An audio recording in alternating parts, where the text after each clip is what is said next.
जीवन में आप लोगों को ऐसे अनुभव से गुजरना पड़ा है, इतनी छोटी आयु में, वो भी दूर, अकेले।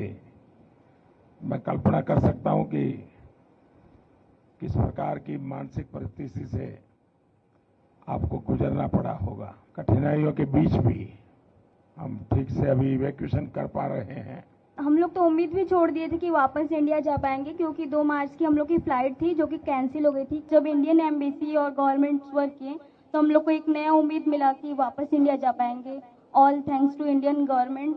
आई डोंट थिंक कि विदाउट इंडियन गवर्नमेंट हेल्प हम इंडिया वापस सेफली आ पाते। हमारी इंडियन गवर्नमेंट ने बहुत अच्छी सुविधाएं दी, हमारे लिए फ्लाइट्स अवेलेबल थे, हमें एयरपोर्ट जाने का एकदम आराम से सुविधाएं मिली, खाने पीने कोई दिक्कत नहीं हुआ। हाँ, बहुत अच्छे से हमारे बाकी सारे स्टूडेंट जो फंसे हुए थे वो कल भी लैंड कर गए हैं, कुछ आज लैंड कर गए हैं। थैंक यू मोदी सर, हम लोगों ने बहुत आराम से हम वहाँ से निकल गए हैं। बॉर्डर क्रॉस करने के बाद इंडियन एम्बेसी ने हमें बहुत ही सुरक्षित तरीके से हमारे कंट्री में पहुंचाया।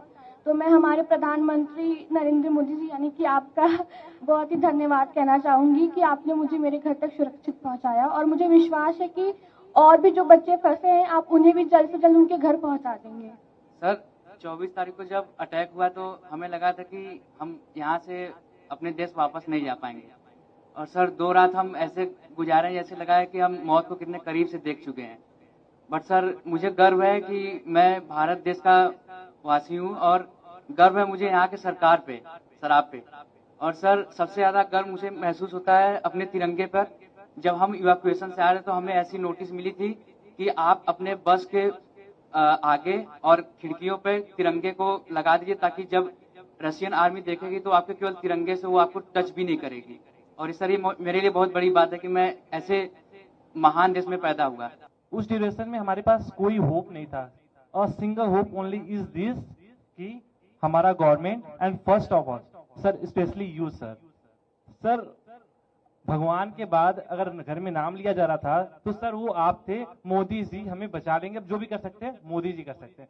अब इससे बड़ा हम कुछ कह नहीं सकते सर। पेरेंट्स अब होप खो देते हैं सर, क्योंकि हमें बचाने के लिए हमारे पेरेंट्स कुछ भी कर सकते हैं, पर उस सिचुएशन में sir parents can't do anything, and that time they are all wishing from God and they are always, I have no words sir। घर में 100 बार नाम सिर्फ आपका लिया जाता था कि मोदी जी कुछ कर लेंगे, वो ही कुछ कर सकते हैं, अब कोई कुछ नहीं कर सकता। First of all I would like to say that पहली बार हमने इंडियन झंडे की ताकत देखी। हम जब बस पे जाते थे तो करीब 25 चेक पोस्ट हमें मिली जहाँ पे हमारी चेकिंग हुई, आर्मी अंदर आई, बट उन्होंने छोड़ दिया हमें, मतलब हमारे फ्लैग को देख के छोड़ दिया। इवन जो अदर कंट्रीज के बच्चे थे, नाइजीरियन, मोरक्कन, वो सब हमारे झंडे को यूज करके वो लोग वहां से बॉर्डर क्रॉस कर रहे थे। तो sir thank you so much for evacuating us, thank you so much sir.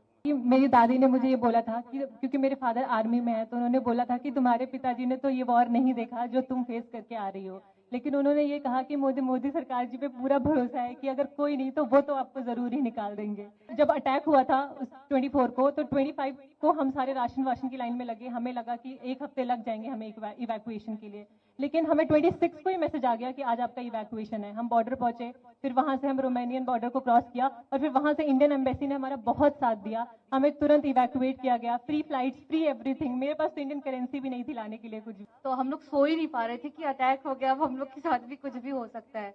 और जब हम लोग स्टडी के लिए गए थे उसके जस्ट 1 हफ्ते बाद मेरे पिताजी का देहांत हो गया। तो उसके बाद मेरी मम्मी इतना ज्यादा पैनिक होती थी हमेशा कि तुम कब आओगी, कैसे आओगी, अब मैं कुछ कर भी पाऊंगी कि नहीं कर पाऊंगी। तो उनके पैनिक होने से मैं भी पैनिक हो जाती थी।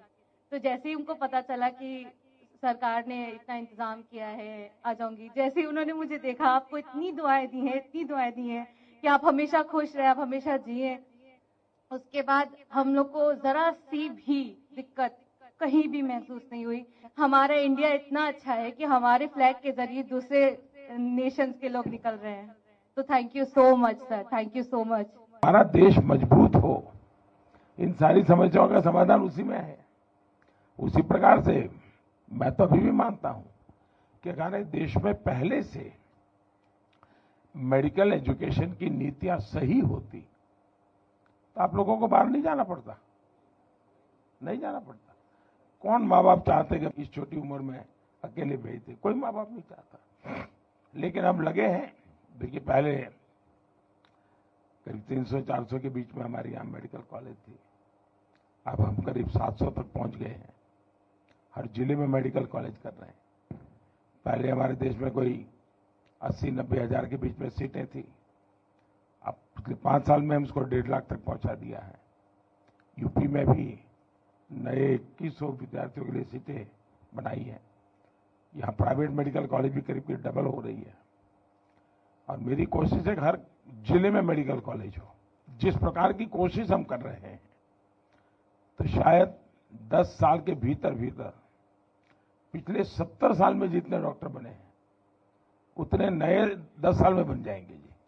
इतना बड़ा काम हो जाएगा, तो फिर बच्चों को बाहर भी नहीं जाना पड़ेगा, मजबूरियां खत्म हो जाएगी, परिवार को भी टेंशन नहीं होगा। तो मेरी ये कोशिश है। लेकिन अच्छा है, सबको ये बताइए कि भाई देश के लिए तो कुछ न कुछ करते रहना चाहिए। समाज का कर्ज कभी भूलना नहीं चाहिए। तो इस संकट के समय स्वाभाविक है, क्योंकि अगर कोई बच्चा गुस्सा भी करता है तो मैं मानता हूं ये स्वाभाविक है। भाई, इतनी मुसीबत से आया है और इतनी ठंड में इतना चलना, तो ये बहुत स्वाभाविक है। अगर किसी बच्चे को, उसके माँ बाप को भी अगर गुस्सा है, इवन मेरे लिए, तो भी मेरा मत है कि उसका एक गुस्सा जायज है, जायज है। खैर, जब समझेगा, मन शांत होगा, तो फिर प्यार भी करेगा। चलिए, बहुत बहुत धन्यवाद। आपके परिवार को भी मेरी बहुत शुभकामनाएं भैया।